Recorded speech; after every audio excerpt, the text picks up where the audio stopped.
Yo, what's up? Today I have a new format for you because there's so much funny stuff on Reddit that had to be put in a video. Enjoy. George Carlin said, think of how stupid the average person is, and realize half of them are stupider than that. What real-life example have you seen that validates this view? There is a considerable overlap between the intelligence of the smartest bears and the dumbest tourists. Yosemite Park Ranger on why it's hard to design a bear-proof garbage can.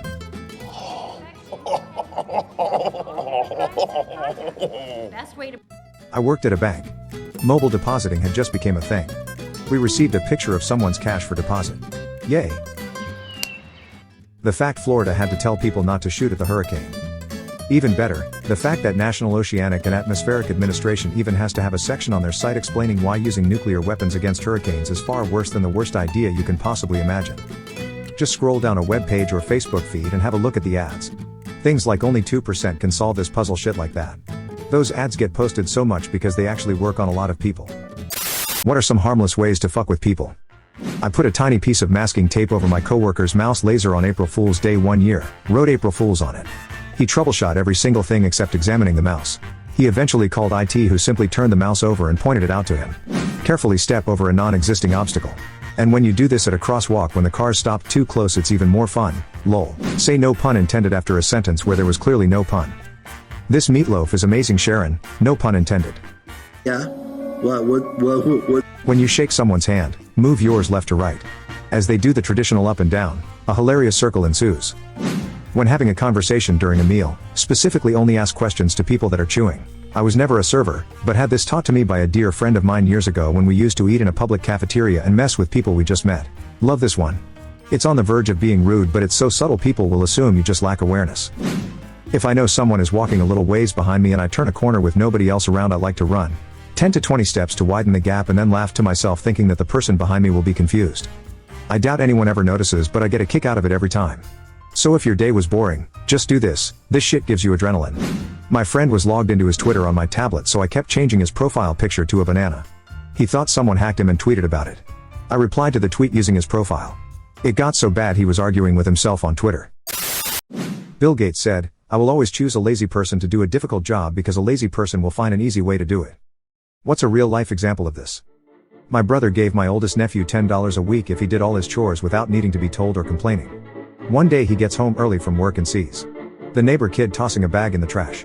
He asks him what he is doing and the kid says he gets $5 a week to take care of a few chores. My nephew outsourced his chores. Outsourcing and child labor? This kid's destined to be a Nike CEO one day. Nephew it. I knew a guy who had a low-level data/reporting job. He had several daily/weekly work responsibilities, including a bunch of reports that needed quite a bit of tweaking from raw data to finished product.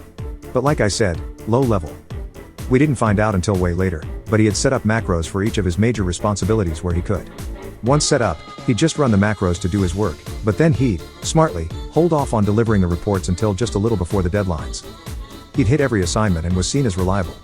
He also would complain about the workload so people would leave him with that work. I doubt he did a full hour of work a day after he set up what he did. Eventually he left the job for one with better pay. But damn, did he work lazy. Also, he was smart not to reveal until the end, because had he told them about it he would have gotten a pat on the back and would have been given a whole other workload, on top of maintaining those macros/etc. Dude milked the job, not the other way around. An engineer spent hours developing a program so they could start the coffee pot from their desk and not have to wait for coffee when arriving in the break room. That's pretty much how the first webcam was created too. Lazy computer engineers wanted to see if there was coffee in the pot. I worked goods in for an aircraft manufacturer as a summer job at university. Parts would arrive, we'd open them and key in all the details into a terminal.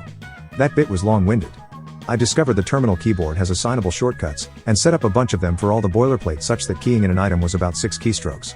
Saved myself and my workmate hours every day, which we would spend pranking each other, other warehouse staff and staff at other sites. Made yourself more efficient and use the extra time to make your colleagues less efficient? Thanos balanced meme.jpg. Years ago as a student I got a job stocking shelves. Guys were carrying the heavy boxes, put them on the floor and bend each time to pick up the items to put on the shelves. I was maybe a light 100 pounds, woman, and carrying the boxes was just killing me physically. So one day I had an idea. I put the box on an old desk chair and rolled it around. No more carrying and no more bending.